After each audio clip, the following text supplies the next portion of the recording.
habla Anonymous. Este es un mensaje para el alumnado de algoritmos.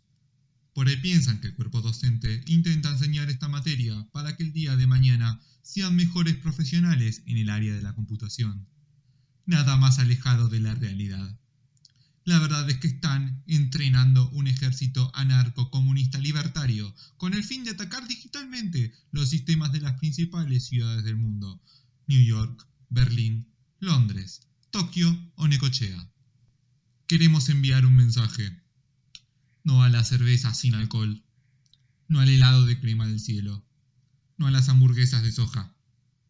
Además, el coronavirus es un ataque efectuado por alienígenas provenientes de una dimensión paralela. El que depositó dólares, recibirá dólares. Al que madruga, Dios lo ayuda. Y al caballo regalado no se le miran los dientes. Bienvenidos a una nueva clase de algoritmos y estructura de datos 2.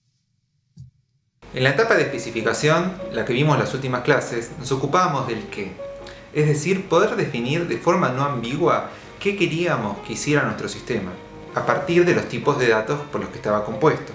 Por eso quisimos tipos abstractos de datos, para poder especificar, para poder comunicar cómo se tienen que comportar los componentes de nuestro sistema. En las siguientes 3 clases nos vamos a ocupar del cómo. ¿Qué es el cómo? El cómo es estructuras concretas, algoritmos que operen sobre estas estructuras. ¿Con qué fin? Con el fin de satisfacer una determinada interfaz que va a ser diseñada de acuerdo a las necesidades del cliente. Y estas necesidades del cliente tienen que incluir el contexto de uso del módulo que estamos diseñando. Este concepto de cómo diseñar un módulo va a ser abordado en esta clase, y en las siguientes 2 vamos a profundizar más sobre distintas estructuras para satisfacer distintos requerimientos de complejidad. Vamos a repasar un poco cuáles son las partes del módulo. Otra vez, aunque esto ya se vio, lo vamos a repasar un poco porque en esto va a consistir la clase práctica de hoy. Básicamente podemos considerar que el módulo tiene una parte pública y una parte privada. La parte pública es lo que puede acceder el usuario desde afuera, ¿no? Es la información y acerca de cómo se usa. Y básicamente está compuesta por las operaciones que tiene la interfaz, y cada operación va a tener signatura, singularidad, que recibe, que devuelve, precondición, que tiene que cumplirse, ya sea en la estructura que está recibiendo, ¿no?, la operación, como los parámetros. Postcondición, cuáles son las promesas de la salida, y esto también incluye efectos colaterales que pueda tener sobre nuestra estructura. Una estructura podría tener una operación pública que se llame sort, ordenar, y la postcondición es que la estructura queda ordenada, o que el valor retornado es el máximo, valor que contenga la estructura. La descripción es bastante importante, especialmente en librerías que tienen muchas operaciones y que es muy cómodo para la persona que la usa de una descripción. Esto no es despreciable, no es que por tener precondición, postcondición ya es suficiente. Una descripción en español, cuando uno brinda un soporte a un módulo que diseña, también es importante. La complejidad de cada operación, esto es importante conocerla y comunicarla. Aunque en general no es así, muchas librerías públicas no hacen esto. Hay su justificación, no la voy a andar ahora, pero en resumen, muchas veces la complejidad computacional en cuanto a cómputo no es la fundamental, sino por ahí cuántos accesos a disco tiene o cuántas conexiones a servicios hace. Es decir, hay tanta diferencia en cuanto a la velocidad cuando se escribe a disco, cuando se comunica a un servicio, cuando se graba una base de datos, por así decirlo. Esa es la complejidad que termina mandando muchas veces. Muchas veces no. Entonces, a veces la complejidad directamente de cuántas operaciones tarda el procesador, a veces queda un poco relegada en este sentido. Pero no es el tema que vamos a ver, los tipos de complejidad que medimos. Por lo menos en esta parte, ¿no? Y bueno, y por último, los aspectos de aliasing. Siempre hicimos énfasis en, bueno, ¿qué es el aliasing? Y por ahí surge alguna pregunta de esto. No sé, ¿tienen alguna pregunta relacionada? Profe, tengo una pregunta. Acá al fondo. Sí, ¿qué son los aspectos de aliasing? Vamos a repasar un poco qué son los aspectos de aliasing. Entonces, cuando decimos aliasing, ¿de qué estamos hablando? Estamos hablando de que se puede acceder al mismo elemento, al mismo objeto, la misma posición de memoria, con nombres distintos, ¿sí? En este caso, por ejemplo, en la instrucción 1, P es igual a new persona. ¿De qué tipo es P? P lo que tiene es la dirección donde está alojado un objeto de tipo persona. Cuando uno hace Q igual P, ¿sí? Q va a tener la misma dirección que P. Entonces, P y Q van a apuntar al mismo elemento de tipo persona.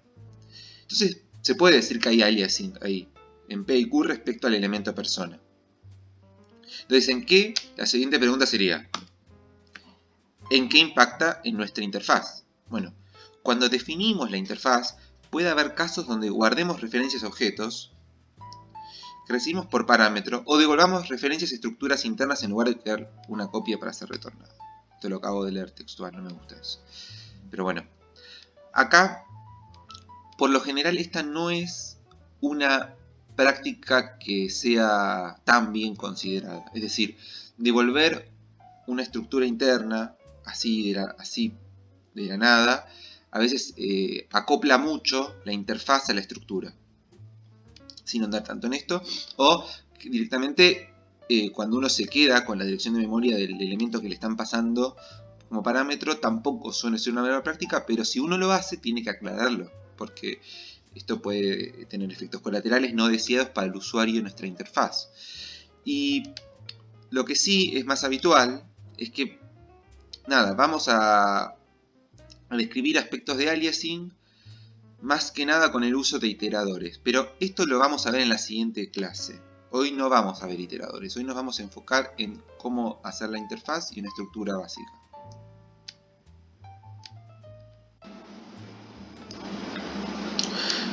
Bueno, nos resta ver entonces cuál es la parte interna de un módulo. Básicamente, la parte interna de un módulo son las estructuras y algoritmos que lo componen, ¿sí? Ese es el core del módulo. Eso es lo que justifica de alguna forma la complejidad que se logra. Y muy importante, esto no es accesible a los usuarios del módulo. ¿Por qué? ¿Por qué creen que no es accesible desde afuera? Bueno, no nos interesa que el usuario conozca nuestra representación interna porque nosotros queremos reservarnos el derecho a cambiarla cuando queramos. No queremos que el usuario se amigue con una estructura particular. Queremos que el usuario use el módulo a través de la interfaz, que se concentre en lo que nosotros le estamos dando y no en lo que no le queremos dar. ¿Sí? Queremos reservarnos el derecho a cambiarlo, eventualmente se puede actualizar y podemos incluso mejorar los órdenes de complejidad y nunca empeorarlos porque tendríamos que también avisarle al usuario que le estamos cambiando algo. Y esto, al definir una estructura, también tenemos que definir el invariante de representación y la función de abstracción. Básicamente, ¿por qué queremos definir el invariante de representación? ¿Por qué nos interesa cuando hacemos la estructura? Y bueno, nos interesa porque queremos saber qué instancias son válidas. Queremos saber eso nada más. Para poder después tener algoritmos más eficientes. Y también poder tener menos errores. Y la función de abstracción nos sirve para saber qué estamos abstrayendo del problema. Nos sirve para saber qué instancias queremos representar. Todo esto ayuda a la comprensión y al diseño de mejores algoritmos. Los servicios usados, básicamente acá lo que queremos es decir, ok, yo voy a usar este otro módulo y voy a suponer que este otro módulo tiene esta complejidad y me va a dar esto de esta forma, ¿sí? Entonces, esto es algo que nosotros vamos a dejar explicitado a través de nuestros algoritmos y estructuras cuando definamos la complejidad. Vamos a querer decir, che, esta justificación, esta complejidad, te aseguro que es, no sé, O de log n porque esta otra estructura me obtiene el máximo del elemento de tal forma, que le cuesta log n. Es decir, bueno, o sea que esto sería una especie de texto, ¿sí? Una justificación, uno agrega, no es que uno codea servicios usados. Bueno, ¿y en qué se vincula la estructura con la especificación? Bueno, ya habíamos visto que tenemos el invariante de representación y la función de abstracción. Fíjense qué interesante esta pregunta. El invariante de representación responde esto. ¿Qué valores pueden tomar las variables dentro de nuestra estructura para que ésta sea válida? Esto es muy interesante, porque además de dar una función que te dice cuándo es válida, cuándo no, nos ayuda a razonar. ¿Sí?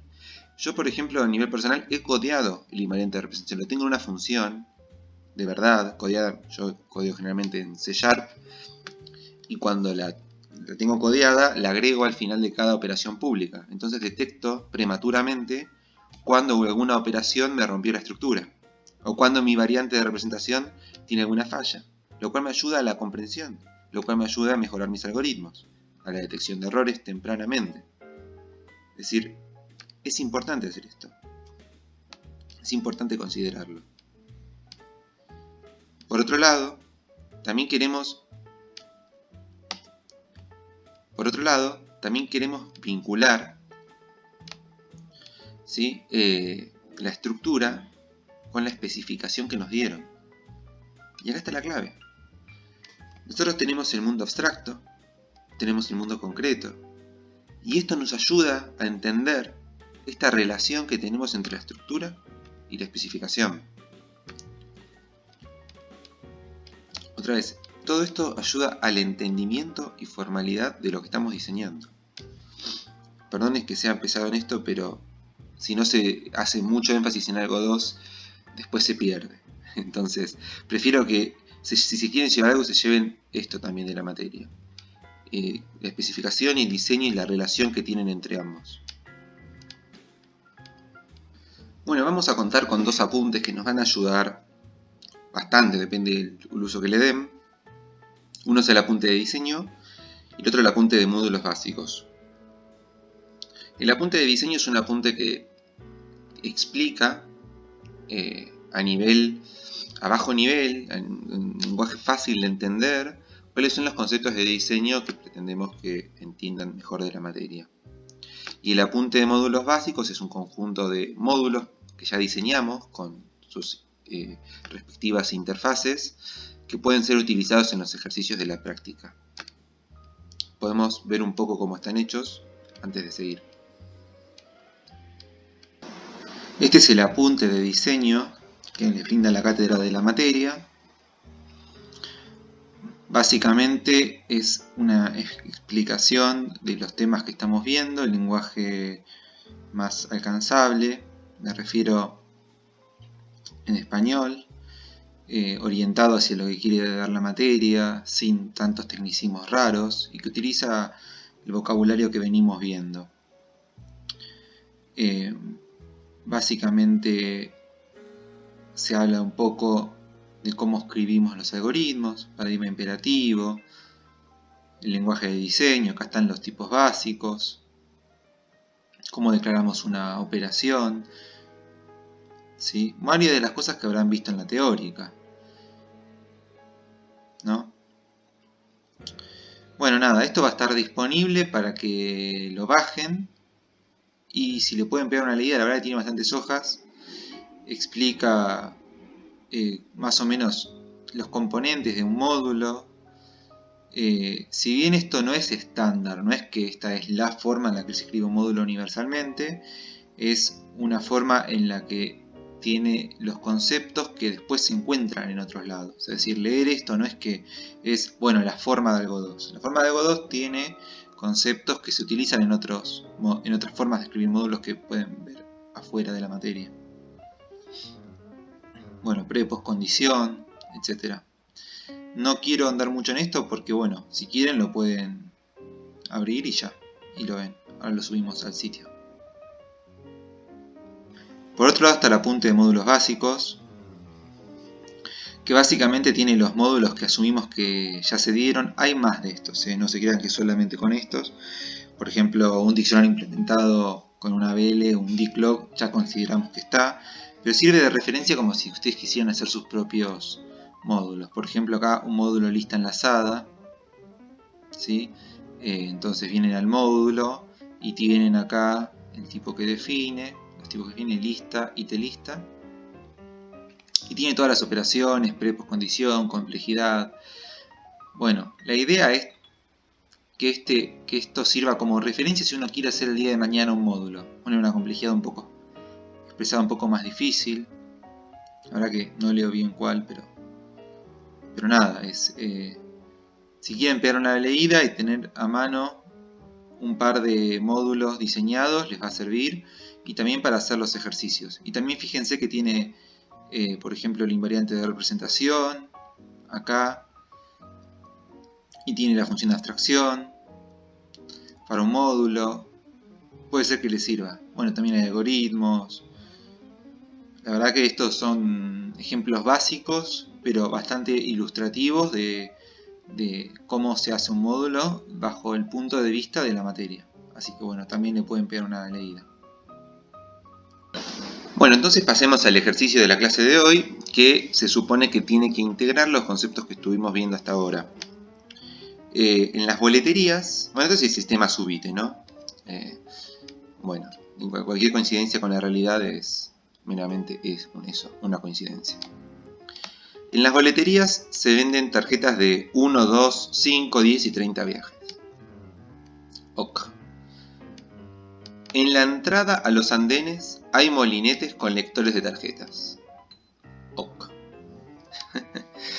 Me gusta el ok. Como que le da como ese toque raro. Cuando el usuario pasa su tarjeta por el lector, si la tarjeta está agotada o es inválida, se informa de esto en el visor y no se abre el molinete.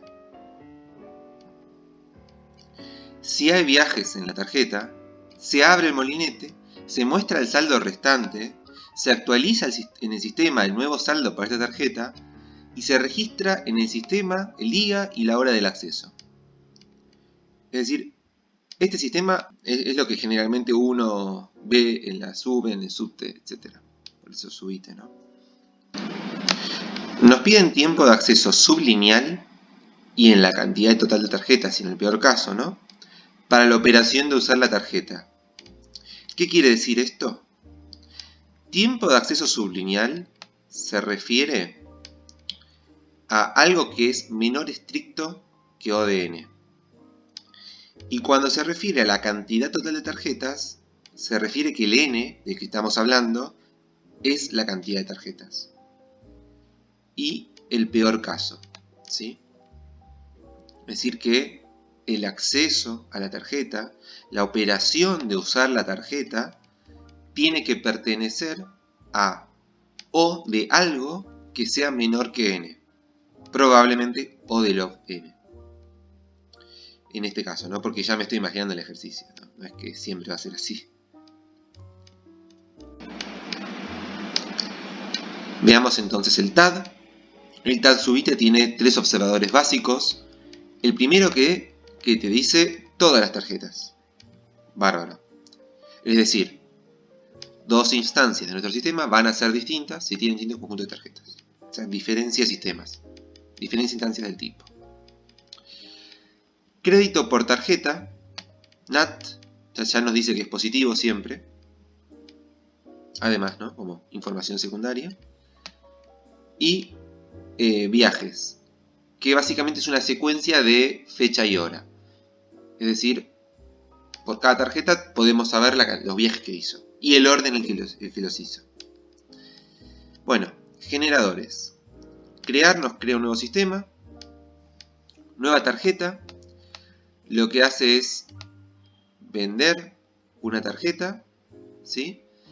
Que tiene una cierta cantidad de viajes, C, que se está contenido en los valores que tenía el enunciado antes. Y después, usar la tarjeta, recibe una tarjeta, una fecha y hora, y devuelve una instancia de nuestro TAD, donde ya fue usada la tarjeta. Con ciertas restricciones, ¿no? La tarjeta tiene que ser válida y tiene que tener un crédito mayor que 0. Ahora que vamos a diseñar nuestro módulo, ¿por dónde empezamos? ¿Por la estructura o por la interfaz? Bueno, ambas respuestas pueden ser válidas. La estructura está bueno tenerla resuelta de entrada, porque así nos sacamos problemas. Pero al mismo tiempo, si empezamos por la interfaz, nos va a dar una idea clara de cómo tiene que ser la estructura. Nos ayuda a entender el problema. Muchas veces uno empieza por la estructura en una modalidad que se llama bottom-up, se empieza de abajo hacia arriba, y uno se da cuenta que hay muchas cosas que no planificó después, o cosas que se anticipó y al final no eran así. Una estructura top-down, es decir, empezando de la interfaz y después yendo hacia la estructura, suele ser más orientada a resolver los problemas del usuario de la interfaz. Eso es una cuestión de la práctica. Cada uno se puede sentir más cómodo como sea, ¿no? Yo me siento en general más cómodo empezando por la interfaz, porque así detecto prematuramente las limitaciones que puede tener mi interfaz y posteriormente poder hacer una estructura mejor. Hay que pensar cuáles serán las operaciones provistas por la interfaz. Claramente, ¿no?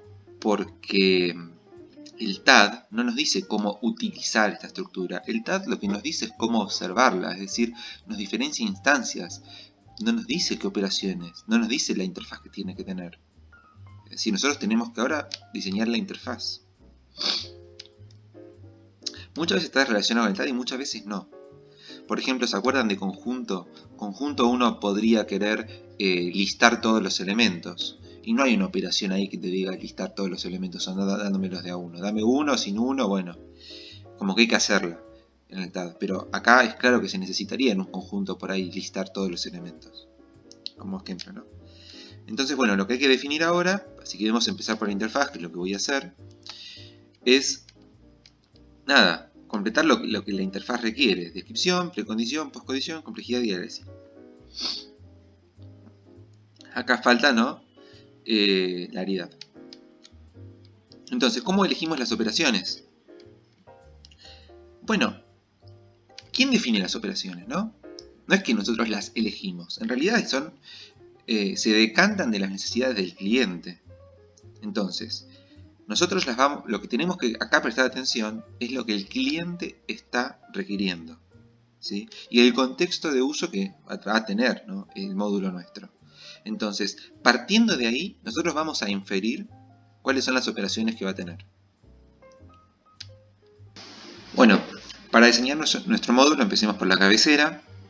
Le vamos a poner un nombre, al módulo se va a llamar subite. Vamos a decir que se explica, es decir, que la especificación asociada al módulo va a ser el tag subite y que va a exportar el género subite. Detalles de qué es cada cosa, etcétera, se ven en la teórica. Pero básicamente subite, con minúscula, va a ser el tipo concreto que vamos a estar utilizando en nuestro módulo. Va a ser como la instancia principal. Bueno, básicamente vamos a basar nuestra primera operación, va a ser el constructor, o va a ser una operación que nos devuelva una nueva instancia de subite, que va a estar basada en el generador crear subite. Vamos por empezar. Esto es como una buena práctica, vamos a empezar por el constructor. La precondición no hay ninguna, ¿sí? ¿Y cuál es la postcondición? La postcondición es que el resultado que estamos devolviendo va a ser mapeable a la instancia crear, ¿sí? Del TAD. Es decir, el crear del TAD, la instancia del TAD que va a ser nueva, va a ser igual observacionalmente a la abstracción de la instancia que estamos devolviendo, ¿sí? Con esto estamos diciendo que vamos a crear una instancia vacía, básicamente sin nada. La descripción es crear una nueva instancia. Bárbaro. La complejidad todavía no la tenemos porque no tenemos la estructura, claramente, así que la vamos a definir después. Y aspectos de aliasing no vamos a tener. Respecto a la operación nueva tarjeta, que seguramente va a tener nuestro sistema, veamos primero cuál es el generador de la instancia del TAD que lo produce. Acá tenemos nueva tarjeta, recibe una instancia de subite, devuelve la cantidad de pasajes que va a tener esa tarjeta y devuelve otra instancia de subite. Entonces, ¿cómo hace el usuario para pedir información sobre las tarjetas creadas? Es decir, ¿se podría utilizar nuestro módulo si el usuario no sabe, no tiene una referencia a la tarjeta que está agregando? O sea, reflexionemos un poco sobre esto. Nueva tarjeta recibe la cantidad de pasajes, pero nueva tarjeta no recibe el ID de la tarjeta. ¿Por qué no lo recibe? Porque el ID de la tarjeta que estamos creando la define el sistema. Entonces, ¿tendría sentido pensar en una operación tarjetas? Y tarjetas, así en general, no nos dice cuál estamos agregando. Tarjetas es el observador básico, por las dudas, ¿no? Y devolvería las mismas por referencia o por copia. Bueno, es como que todo esto es medio raro. Estamos diciendo que cuesta utilizar el módulo directamente con las operaciones que nos está dando el TAD. Y claro, porque el TAD no está pensado para ser utilizado en la vida real. Entonces, ¿cuál sería una idea acá aceptable? Que nueva tarjeta, ¿sí?, devuelva la tarjeta recién creada. Y de esta forma, hasta podemos pensar que está simulando lo que sucede en la realidad. Una persona se acerca a una ventanilla, le dice, dame una tarjeta de 5 pasajes, y la persona del otro lado le devuelve una tarjeta. Entonces nuestro sistema podría funcionar de la misma forma. Tiene sentido en la vida real. Estamos como razonando sobre el contexto de uso. Claro que esto, si uno tuviera un usuario de verdad, le pregunta directamente. Puede preguntarle si le interesa que sea así. Nosotros no tenemos, entonces vamos a suponer que está bien esto. Cualquier suposición que uno haga tiene que estar fundamentada en base al enunciado, al TAD y al contexto de uso que uno supone, en el caso de los módulos. Entonces, nueva tarjeta se va a implementar así. In-out subite. Es decir, la instancia de subite que se va a recibir va a ser modificada. Esto lo estamos aclarando con el in-out, ¿sí? Este in es el C, y lo que se va a devolver es la tarjeta. No es la ID de tarjeta, la tarjeta. Después vamos a definir bien qué es, ¿sí? Por ahora tarjeta es tarjeta. Después, esta parte de la precondición la hacemos para almacenarnos de alguna forma el S0. Sigamos así que el S0 estaba igual acá, que es este S de acá. Y el C, claro, la restricción que tenemos en nuestra especificación la vamos a tener acá reflejada en la precondición. Y en la postcondición, bueno, nosotros en la postcondición tenemos dos cosas para decir. Tenemos cosas para decir de la tarjeta y también tenemos cosas para decir de cómo queda nuestra instancia. Estos dos efectos tienen que ser reflejados en la postcondición. Entonces, ese que va a ser el resultado va a ser igual a nueva tarjeta de S0, C. Es decir, el S que va a quedar luego de haber ejecutado nueva tarjeta va a equivaler observacionalmente a la instancia del TAD nueva tarjeta, como lo estamos planteando acá. Acá podría ir un sombrerito. Vamos a dejarlos de lado y suponer que la persona que los pone o no los pone ya los entiende, porque a veces uno se confunde con esto. Pero es importante entender a qué instancia el TAD mapea. Bueno, ¿qué tiene uno para decir entonces de tarjeta? Bueno, tarjeta tiene que ser una nueva tarjeta, ¿sí? ¿Qué quiere decir esto? Que no tiene que estar previamente en el sistema. Entonces, y que va a ser exactamente la que tenga el nuevo. Entonces, bueno, vamos a predicar acá un poco sobre lo que se observa del sistema. Vamos a decir que res, que es una tarjeta, va a ser exactamente esa. Acá faltaría poner algo más. Ahora lo voy a comentar. Pero tarjetas DS son todas las tarjetas que tenía el sistema antes. Más las nuevas, perdón. Tarjetas de cero son las de antes. Si uno resta acá, se tendría que quedar con la nueva tarjeta que uno está agregando. Es decir, este dame 1 tendría que ser en un conjunto de un solo elemento. Y este res tendría que ser esa única tarjeta de diferencia. Es decir, acá en la diapo, discúlpenme acá la desprolijidad, pero no voy a volver a generar el documento por esto. O sea, lo voy a generar después, pero si no tengo que grabar de vuelta el video. Pero básicamente lo que yo quisiera decir es que las tarjetas de S, las tarjetas de S0, va a ser un conjunto, ¿no? Lo que yo observaba antes de tarjetas y las nuevas. Ese conjunto va a tener un solo elemento. Eso no lo estoy diciendo, me gustaría agregarlo acá.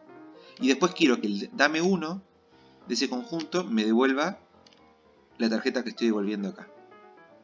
Eso es lo que yo quisiera. La descripción es agregar una nueva tarjeta al sistema y la retorna. Bárbaro. Claro. La complejidad todavía no la tenemos porque no definimos la estructura. Y acá puede haber aspectos de aliasing. Supongamos que la tarjeta puede ser después alguna instancia más pesada, con un natural, un ID, etc. Entonces se podría llegar a devolver una referencia en vez de pasarla por copia. Un natural, la verdad que pasarlo por referencia o por copia no tiene mucho sentido, pero si uno quiere pensar en una estructura un poco más compleja, puede devolver un tipo de tarjeta, que adentro tenga un ID, ¿no? Y devolver una referencia a esa tarjeta. Entonces se reserva el derecho el día de mañana de cambiar la estructura interna de tarjeta y devolver una instancia válida. Esto es una buena práctica, potencialmente. Devolver, en vez de devolver un ID y fijar un tipo entero que después uno no puede modificar, definir un tipo tarjeta, devolver el tipo tarjeta, una estructura interna que después uno va a definir. Y el día de mañana por ahí la estructura interna es simplemente un natural. Pero en estos momentos nos reservamos eso y devolvemos una instancia de tarjeta. Y acá, en aspectos de aliasing, esa tarjeta, como puede ser pesada o no, no lo sabemos, vamos a devolverla por referencia y lo aclaramos. Vamos a devolver la tarjeta por referencia, no por copia. Es decir, el costo de devolver esta tarjeta va a ser O de 1. ¿Sí? No vamos a tener, esta tarjeta no va a tener una estructura muy compleja, pero va a ser O de 1 porque va a ser una posición de memoria, una referencia a una tarjeta. Veamos entonces la operación usar tarjeta. Vamos a partir desde el DAD. ¿Qué dice el DAD?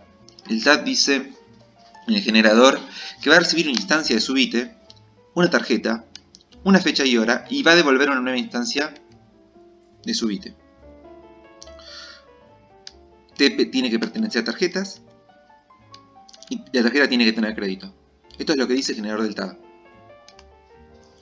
Vamos a hablar un poco de contexto para saber qué operación nos conviene tener en nuestro módulo. Supongamos que el contexto de uso nos indica lo siguiente. Queremos que usar tarjeta indique si la misma era válida y tenía crédito. Es decir, imagínense, va la persona al molinete, apoya la tarjeta y tiene que decirte el crédito, si la tarjeta es válida, te tiene que figurar en el visor, si tiene crédito, y si está bien, tiene que descontarte el crédito. Y además almacenar esa información en el sistema. Todo eso es lo que tiene que pasar. Es decir, esto, ¿no? Que además de usarla nos devuelva el nuevo saldo. Entonces, esta asignatura, así como está, no nos sirve en nuestro módulo. No nos sirve para poder utilizar el módulo.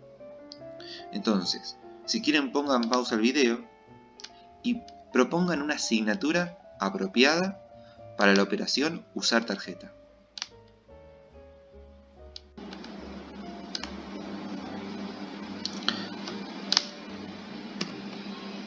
Bueno, vamos a proponer entonces la operación de nuestro módulo. Se va a llamar usar tarjeta. Va a recibir una instancia de subite que va a ser modificada. La tarjeta, la fecha y hora, y va a devolver un natural. Ahora vamos a ver qué es ese natural que va a devolver. Y además va a devolver un booleano indicando si la tarjeta es o no válida. Lo primero que hacemos, cuando tenemos generalmente un in-out, es guardarnos en un S0, de forma lógica, ¿no?, la instancia que recibimos. Veamos entonces la postcondición. La postcondición, antes de empezar, tiene que hablar de las tres cosas que estamos devolviendo: de la instancia de subite, del natural y el resultado. ¿Sí? Es decir, nuestra postcondición tiene que predicar la forma que van a tener estas tres variables que estamos retornando. Entonces, va a depender este natural y este subite van a depender de que si la tarjeta fue válida y utilizada o no. Entonces, ¿qué va a pasar? ¿Qué es res? ¿Qué es res? Si te pertenece a tarjetas de S0 y crédito de la tarjeta es mayor que 0, entonces la tarjeta fue utilizada. Entonces, res va a ser true si esto es true. Y presten atención y fíjense que acá no se restringe que la tarjeta pertenezca a S en la precondición. Eso es una restricción de qué instancias válidas podemos tener, ¿sí? Pero para utilizar el sistema, nosotros no sabemos por ahí a priori si la tarjeta pertenece o no a tarjetas. Esto es muy importante porque ustedes imagínense que desde afuera del usuario del módulo uno tendría que llamar a dos operaciones. Si uno quisiera tener la precondición acá, tendría que decir, che, no sé si la tarjeta es válida. Bueno, déjame, primero veo si la tarjeta es válida. Entonces llamás a tarjeta válida. Y después, bueno, tarjeta es válida, entonces la podés mandar. Esa utilización es incómoda. Mejor es apoyar la tarjeta, el molinete, y que si es válida y está todo bien, te abre el molinete, y si no, no. Por eso no está como precondición. Está acá. El resultado va a ser true si la tarjeta es válida y tiene crédito. Pero si es false, va a ser otra cosa. Entonces, ¿qué pasa si es true primero? Si es true, la instancia resultante va a ser igual al usar tarjeta del TAD. Directamente. La instancia que nos va a quedar de subite va a ser igual. Va a la, observacionalmente, digamos, el sombrerito que aplicamos sobre ese, va a ser igual a usar tarjeta. A la instancia generada del TAD, esta. ¿Y qué va a pasar con C? C va a ser igual al crédito nuevo. El crédito nuevo es igual al crédito viejo menos 1. ¿Hace falta decir eso? Y no. Porque si ya es usar tarjeta de la anterior, ya sabemos entonces que ese crédito va a ser el crédito menos 1. No hace falta decir acá que este C va a ser el crédito anterior menos 1. No es necesario, lo dijimos antes. O sea, lo estamos diciendo implícitamente en ese. ¿Sí? Y por otro lado, ¿qué pasaría si no vale res? Si no vale res, entonces no pasó nada. Y ese, es decir, la instancia que nos queda, es igual a la instancia que recibimos. No se modificó el sistema. ¿Sí? Entonces, las condiciones que estamos dando nos aseguran que la invariante de representación se va a mantener y que la información que vamos a devolver sea lo que el cliente necesita. Y además lo vamos a hacer sin haberle puesto una precondición que obligue a utilizar otra operación para chequear si antes era o no válido el uso de la tarjeta. ¿Sí? Entonces le estamos dando comodidad al usuario para que use y le estamos hablando de cada resultado. Esto es justamente lo que uno esperaría como usuario cuando uno tiene un módulo. La descripción, bueno, tiene que ser consecuente, ¿no? Si la tarjeta pasada por parámetro está registrada y todavía tiene crédito, entonces la usa y retorna true. Y si no, claro, retorna false. Acá la complejidad sabemos que tiene que ser sublineal, pero lo vamos a decir después. Y el aliasing también lo vamos a decir después. Aunque por ahora uno pensaría que no está devolviendo nada, ¿no? Nada por referencia. Y nada, el in-out subite ya sabemos que está siendo modificado. O sea que aliasing no tendríamos por ahí nada. Nos resta ver entonces cómo definimos la interfaz de las operaciones que nos quedan para ver los viajes y el crédito que tiene una tarjeta. Fíjense que dada una tarjeta que pertenece al sistema, nosotros podemos observar los viajes que tuvo y también el crédito que le queda. El usuario es lo que está pidiendo. Está pidiendo que nosotros, dada una tarjeta, le digamos los viajes y le hablemos del crédito, ¿sí? Pero fíjense que como precondición T pertenece a tarjetas DS. Entonces, volviendo a lo que estábamos diciendo antes, es incómodo ponerlo acá como precondición porque el usuario, ante la duda de que si la tarjeta es o no es, entonces tendría que chequearlo por otro lado antes. Y es como incómodo para el usuario. Entonces, la precondición va a ser true. No vamos a restringir la tarjeta si pertenece o no pertenece a su bit, la instancia esta. Y lo que vamos a devolver es la secuencia de viajes si la tarjeta es válida. Y lo vamos a aclarar en res. Fíjense que acá esto es in y no in out, porque no vamos a modificar su bit. La tarjeta también es in y no in out, porque no la vamos a modificar.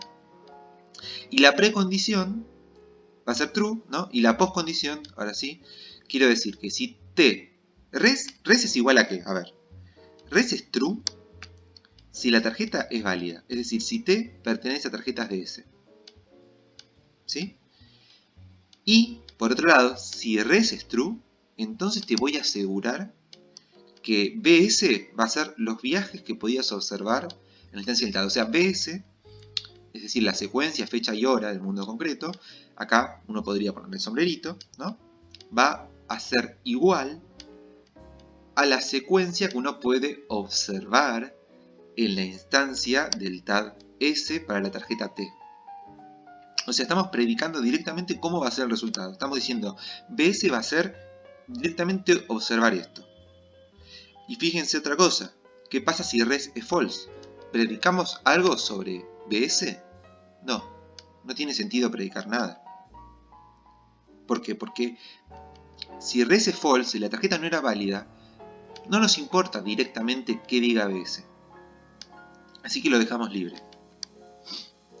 La descripción que dice, si la tarjeta pasada por parámetro está registrada y retorna true, asigna en BS, viajes, los viajes realizados. Bárbaro. Y si no, no. La complejidad la vamos a definir más adelante. No tiene una restricción por parte del usuario del módulo, pero lo definimos más adelante. Y el aliasing, fíjense que se devuelve una referencia no modificable a la lista de viajes realizados. Ok. Por ahí nos permite, eventualmente, pero puede cambiar, tener una secuencia en nuestra estructura y devolverla por referencia, evitándonos el costo de copia. Entonces el aliasing que uno ya puede ir planificando podría ser una referencia no modificable. Y ya. Esto es importante porque si no la complejidad ya estaría dada por el costo de copia de construir la secuencia. Pero si ya la tenemos, solamente el costo va a ser el costo de acceder a la información de la tarjeta en nuestra estructura. Voy de vuelta. El costo puede ser acceder a la información de la tarjeta en este, y además, si uno no tiene suficiente cuidado o no le interesa, podría ser copiar toda esta secuencia, por lo cual sería O de la cantidad de viajes, que en este caso está acotado por 30, pero podría eventualmente no ser así. Entonces, nada, de esta forma decimos que esta secuencia se puede ver por referencia y nos ahorra un costo de copia.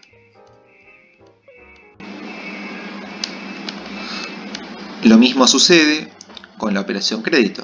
Crédito recibe un subite, una tarjeta, y va a devolver el crédito. Esto va a suceder si la tarjeta es válida. Y así como pasó previamente, la precondición es true, no pide nada sobre la tarjeta, y el resultado va a ser true si T pertenece a tarjetas. Pero además, si es true, el crédito va a ser igual al crédito que observamos en la instancia del TOC que estamos recibiendo.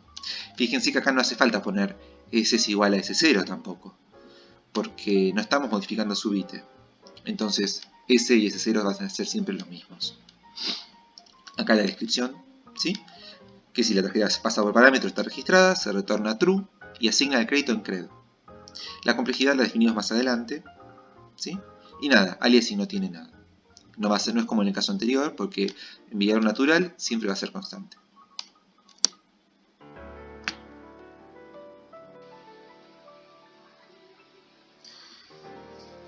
Respecto al armado de estructuras, tenemos que entender que el proceso para poder tener una estructura apropiada es iterativo.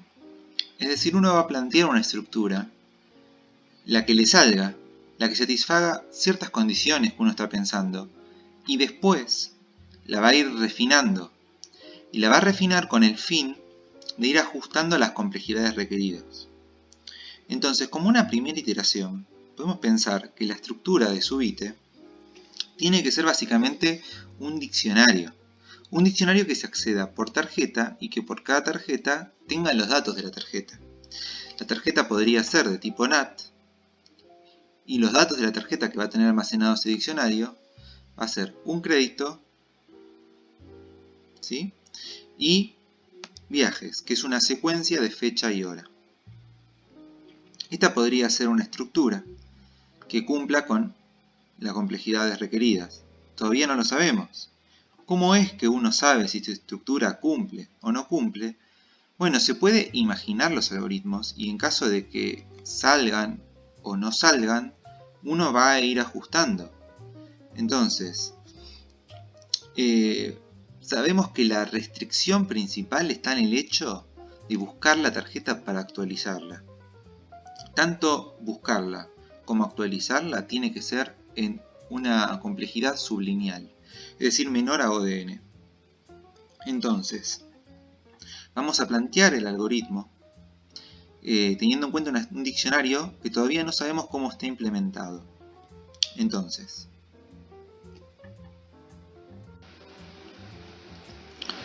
este es el algoritmo de usar tarjeta. Vemos que recibe un subítem, como habíamos definido en la interfaz, una tarjeta, fecha y hora, y el valor del crédito actualizado si es que la tarjeta es utilizada. Como nosotros sabemos que subite se representa con un diccionario, va a tener estas operaciones privadas definidas para nosotros. Entonces podemos utilizar subite como un diccionario directamente porque decimos que subite es un diccionario. Estas operaciones podrían estar encapsuladas en el tipo subite que nosotros exportamos y el usuario no debería saber que esto es un diccionario, la verdad. Nosotros lo podemos utilizar como tal. Entonces lo primero que hacemos es decir si está definido en la tarjeta. Si no está definido, res es false, ¿no? Si está definido, res tendría que ser true. Pero además antes de eso hay que chequear, ¿no?, que tenga crédito. Una vez que está definido, primero obtenemos los datos. Si es 0, res es false. Pero si tiene crédito mayor que 0, lo primero que vamos a hacer es actualizarlo. Para eso vamos a suponer que cuando uno actualiza datos.crédito, está actualizando el mismo datos que acá. Es decir, que acá este datos apunta al interno de este diccionario. Porque si no estaríamos actualizando una copia. Entonces, ahora vamos a agregar el nuevo viaje a los viajes. Otra vez, lo agregamos directamente sobre datos.viajes. Esto no es una copia, estamos utilizando la referencia que obtuvimos en el diccionario. Y este agregar va a tener un costo de O de agregar. Así como el definir y el obtener tienen O de definir o de obtener, ¿no? Que todavía no sabemos bien qué es.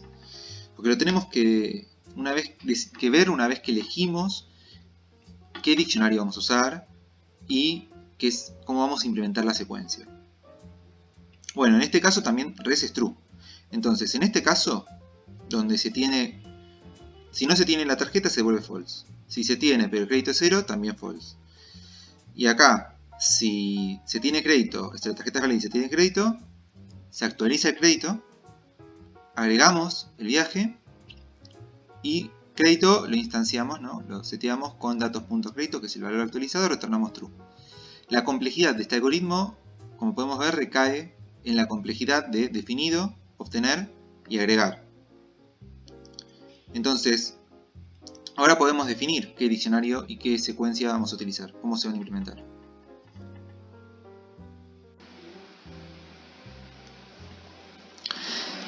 Bueno, como nuestro algoritmo tiene que ser sublineal, definido, obtener y agregar, también tienen que ser sublineales, las tres. Si una ya es O de n, ya nuestro algoritmo no sería O de n. Entonces, nos sacamos de encima primero el problema más fácil, el agregar a una secuencia. Si la secuencia está implementada con una lista enlazada, entonces el agregar al final cuesta O de 1. ¿Sí? Y además la mantiene ordenada. Con lo cual, esto está todo bien. Por otro lado, el diccionario tiene que obtener la clave, o sea, chequear y obtener la clave que le estamos pasando en menos que O de n. Entonces, ¿qué pasaría si tenemos un vector de tuplas? Bueno, en este caso, si tenemos vectores de tuplas, habría que ver bien cómo está ese vector, porque si uno recorriera todo ese vector, ya costaría O de n. Igual tener un vector de tuplas como diccionario no es una buena práctica, en general. La segunda opción es una tabla de hash, que lo vamos a ver en la teórica, y también en el labo, que permite buscar, acá hay un casi O de 1, bueno, en la práctica termina siendo casi O de 1, por eso está así, y lo van a ver en ese ámbito. En el ámbito de la práctica no vamos a utilizar tabla de hash, porque nos interesa ver cómo manipulan el resto de las estructuras. Si no, los ejercicios se empiezan a trivializar. Usamos una tabla de hash y ya. Nosotros queremos ver cómo utilizan otras estructuras. El árbol ABB es un árbol que no está balanceado, no está forzosamente balanceado. Pero si se agregan con una distribución uniforme los elementos, permite buscar en O de log n. Esto no lo podemos asegurar en este caso, así que no utilizaríamos un árbol, una ABB. Y fíjense entonces que el árbol ABL, para organizar nuestras tarjetas, permite buscar en O de log n, siendo n la cantidad de elementos del diccionario y por lo tanto la cantidad de tarjetas. Entonces, utilizar esta estructura nos permite satisfacer el algoritmo previo, es decir, implementar un diccionario con un árbol con un árbol ABL nos asegura la búsqueda en O de log n. Ya es sublineal, ya cumple con los requerimientos que estaban pautados. Entonces, resultado, si elegimos implementar la secuencia con una lista enlazada y el diccionario con un árbol ABL, entonces, ¿cómo queda el costo del algoritmo? Antes de seguir, voy a comentar que estas estructuras que menciono acá se ven en la teórica. Entonces, no voy a ahondar sobre este árbol o sobre este y sus algoritmos. Eso lo dejo de tarea, pero si tienen dudas también pueden consultarlo. Entonces, veamos cómo queda el algoritmo. Bueno, una vez que elegimos cómo implementamos ese diccionario y esa secuencia, fíjense que definido cuesta O de log n. Obtener cuesta O de log n. Y agregar a la secuencia cuesta O de 1. Es decir, la secuencia implementada con una lista enlazada. Entonces, ¿cuál es el costo total de este algoritmo? T de n pertenece a O de log n, que era lo que pedía el enunciado. Y fíjense cómo obtuvimos la estructura y el algoritmo casi en forma simultánea, iterativamente. Planteamos una estructura inicial, hicimos un algoritmo, vimos lo que necesitaba ese algoritmo, iteramos la estructura, diciendo, esto tiene que estar implementado así, esto tiene que estar implementado así. volvimos al algoritmo y chequeamos que efectivamente cumple con la complejidad.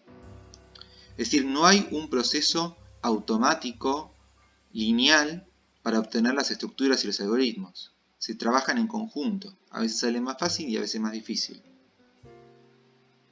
Pero bueno, este es un ejercicio fácil, ya entraremos en ejercicios más complicados en las siguientes clases.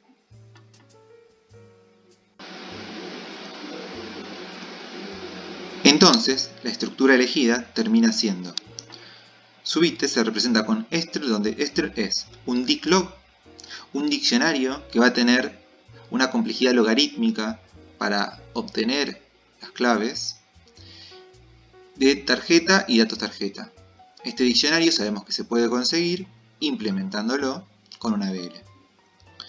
Datos tarjeta a su vez va a ser crédito, y viajes, donde viajes va a ser una lista enlazada, que también es una estructura que ya vimos. Bueno, por lo menos en la teórica y en el lab. Entonces, diclog implementa un diccionario que provee complejidades logarítmicas para todo. Digamos, búsqueda, inserción y borrado. Entonces, ¿deberíamos diseñar diclog? No. Nosotros no lo vamos a diseñar, porque vamos a suponer que ustedes ya saben cómo se hace, que ustedes ya saben cómo funciona una ABL.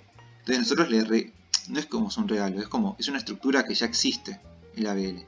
Sabemos que hay un diccionario entonces que se puede implementar con una ABL. No hace falta diseñar el diclog con una ABL detrás para que efectivamente chequeemos que eso existe. O sea, dicen, usamos un diclog, es un diccionario con complejidades logarítmicas implementado con una ABL, y esta estructura la vimos en la teórica, entonces sabemos que existe. Pueden desarrollar más, etcétera, pero no es necesario. Resta completar el resto de los algoritmos.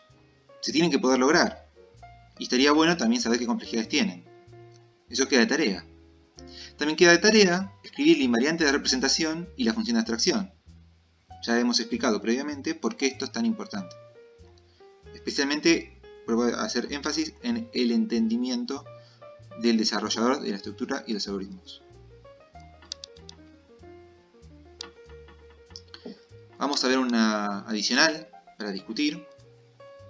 Supongamos que el tal subite especificaba también la siguiente operación: tarjeta más usada. Dado un subite, devolvía la tarjeta más usada. Acá hay una observación, que si hay más de una tarjeta posible, se devuelve la que se usó por último.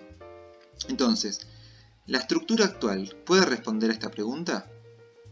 La respuesta es que sí, porque si uno recorre todas las tarjetas que están almacenadas en el árbol, en el diccionario, entonces a cada una le podemos preguntar cuántos viajes hizo y quedarnos con la mayor. ¿Qué complejidad tiene? Bueno, recorrer todo, O de n. Entonces, ¿se podría hacer mejor? ¿Se podría hacer en O de 1 sin empeorar las otras operaciones? Bueno, pueden pausar el video y pensarlo. Bueno, entonces continúo. Vamos a proponer la siguiente estructura.